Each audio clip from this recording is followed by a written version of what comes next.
Hello friends, आज हम लोग बात करने वाले हैं एसजी फिनसर्व लिमिटेड के बारे में। And this the NBFC. और इनका बिजनेस मॉडल पहले हम लोग समझते हैं कि बिजनेस मॉडल क्या है। देन हम लोग समझते हैं कि देखते हैं उनका जो नंबर आया है Q4 का नंबर है, और Q4 वर्सेस Q3, और जो फाइनेंशियल ईयर एंड हुआ है राइट, वो नंबर भी हम लोग चेक देखते हैं कि कैसा आया हुआ है, और कुछ मैनेजमेंट ने गाइडेंस दिया है क्या, एंड वो सब चीज़ें हम लोग समझते हैं इस वीडियो में। ओके, सो पहले स्टार्ट करते हैं कि बिजनेस मॉडल से। सो बिजनेस मॉडल आप ऐसा समझो कि सपोज करो कि आप एक डीलर हो। आप लेट्स से टाटा मोटर्स का आपका डीलरशिप है। ओके, और आप टाटा मोटर्स के कार बेचते हो। Now to purchase the car you need lot of money ना, मतलब अगर 1 करोड़ 2 करोड़ रुपए कुछ तो पैसा चाहिए होगा आपको, and you don't have that much capital for purchase those cars. तो in that case this kind of finance NBFCs like SG Finserv come into the play। मतलब वो क्या करते हैं, ये आपको पैसे देंगे, एंड देन आप वो पैसे टाटा मोटर्स को दोगे, आप गाड़ियाँ लोगे, सेल करोगे, और जो प्रॉफिट होगा अपना रख के जो उनके पैसे हैं वो आप एसजी फिनसर्व को दोगे। So this is the chain, मतलब between the this Tata Motors, जिसको जो ये बड़े डील ये होते हैं, इनको ये एंकर्स बोलते हैं। So anchor plus dealer plus SG Finserv, so this kind of ये sort of triangle kind of relationship ये बिल्ड करते हैं। और ये साइकिल हम चलता रहता है, मतलब एक बार आपने इस तरह से पैसे लिए राइट, एंड आपने सेल किया, प्रॉफिट किया, फिर आपको अगर पैसे की ज़रूरत है तो सिमिलर सेम फैशन में ये चीज़ें होती रहती है। सो इसके कारण क्या होता है कि इनका जो डीलर स्टिकनेस, मतलब सेम डीलर बार बार फाइनेंस के लिए इनके पास आते हैं, वो काफ़ी ज़्यादा होता है। दूसरा, इनका जो एनपीए होता है, मतलब ये क्या करते हैं कि ये इनवॉइस फाइनेंसिंग करते हैं। मतलब आपका इनवॉइस अगर लेट्स से 2 करोड़ 5 करोड़ का है तो उसको फाइनेंस करते हैं, ना कि आपको कितने पैसे चाहिए उसके ऊपर वो जाते हैं, इनवॉइस देखते हैं, और एंकर के थ्रू आपको पैसे, मतलब जो बड़े जो कंपनीज है उसके थ्रू आपके पास पैसे आते हैं। तो ये देखते हैं टोटल की जो पैसे दिए हैं वो एक्चुअल जिस काम के लिए दिए गए हैं वो वहाँ यूटिलाइज हो रहा है कि नहीं। दूसरा, ये क्या करते हैं, दे मॉनिटर वेरी क्लोजली कि जो पैसे उधार दिए वापस आ रहे हैं कि नहीं। अगर वापस आना बंद होते हैं तो ये फिर फाइनेंस करना बंद कर देते हैं। एंड सेम वे में जो एंकर है वो भी इनके जो इस डील में इन्वॉल्व होता है, जो मेन जो बड़ी कंपनी है वो भी इन्वॉल्व होता है। तो वहाँ से भी जो डीलर्स हैं उनको भी सामान मिलना बंद हो जाता है। सो इस तरह से ये जो एनपीएस है उसको कंट्रोल करते हैं। So this a business model, मतलब वो जस्ट डीलर को पैसे देते हैं, एंड उसके बाद डीलर उधर पैसे देता है, जो हमने अभी समझा right. This simple business model, इसमें ज़्यादा कुछ ऐसा कॉम्प्लेक्स वो लोग नहीं करते हैं। अभी हम लोग इनके जो नंबर्स है आए हुए हैं उसके बारे में बात करते हैं। सो हम लोग पहले बात करते हैं FY26 से लेके FY25 में जो नंबर आए हैं उसके बारे में राइट। सो ऑपरेटिंग इनकम इनका 96% से बढ़ा है। लोन बुक 75% से बढ़ा है। पैट 58% से बढ़ा है। एंड एवरेज AUM का साइज दैट वो 106% से बढ़ा है। अभी हम लोग नेक्स्ट टॉप बात करते हैं Q4 वर्सेस Q3 के नंबर के बारे में। सो ऑपरेटिंग इनकम 23% से बढ़ा है। पैट 30% से बढ़ा है। एंड लोन बुक 23% से बढ़ा है। सो आप देख रहे हो कि लोन बुक का ग्रोथ काफ़ी अच्छा है, मतलब 75% के आसपास का लोन बुक का ग्रोथ हुआ है। Then management it is also saying कि FY27 में दे एस्पायर, मतलब वो चाहते हैं कि उनका जो AUM है वो 35 से 40% बढ़े, मतलब। और अगर मीडियम टर्म में दे आर सेइंग कि 25 से 30% बढ़ सकता है, बट दे आर इंस्पायरिंग कि 35 से 40% बढ़े, मतलब गाइडेंस उनका थोड़ा कंजर्वेटिव है।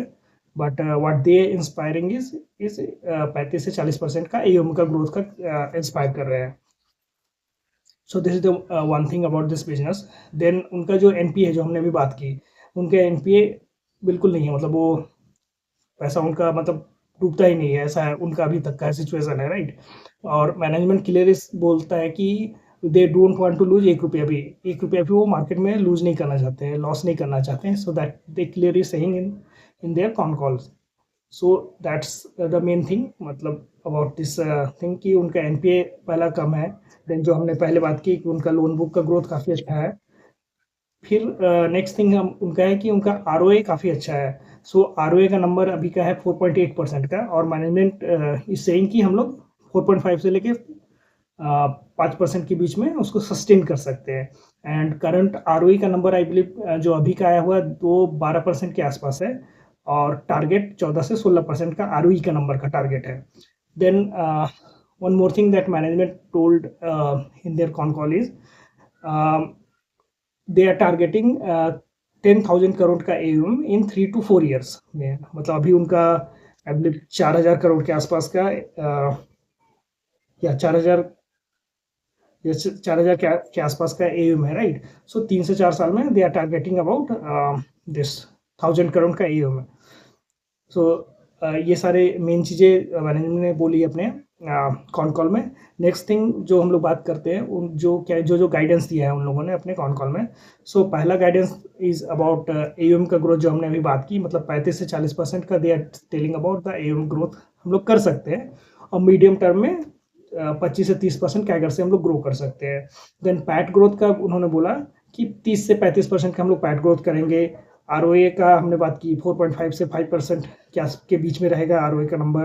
देन आरओई 14 से 16% they are targeting, and cost to income 13 to 17% they are targeting. And सबसे इंपॉर्टेंट दे आर सेइंग कि उनका NPA nil, they are targeting on the nil NPA, मतलब कुछ भी पैसा ऐसे लूज नहीं करना है उनको मार्केट में। So these are all the main guidance that they talked about for FY27 in their con call.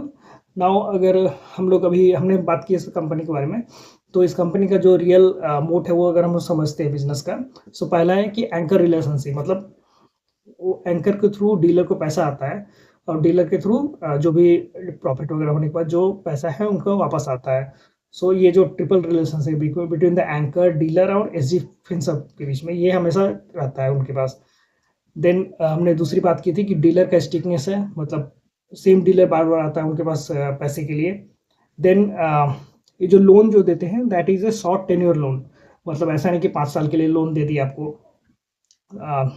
30-35 I think 45 days they told probably, उतने दिन का उनका टेन्योर रहता है लोन का, मतलब सॉर्ट ऑफ कि आपके इनवॉइस को उन्होंने फाइनेंस किया, इनवॉइस सामान आया एंड ऑल दोस, 45-40 दिन ऐसा छोटा लोन का टेन्योर रहता है। देन वो मॉनिटर करते हैं कि पैसा सही जगह पे जा रहा है कि नहीं, एंड अगर कुछ भी प्रॉब्लम होता है तो एंकर को से के थ्रू, डीलर्स के थ्रू ये सब कुछ वो कांटेक्ट में करते हैं अपने, राइट।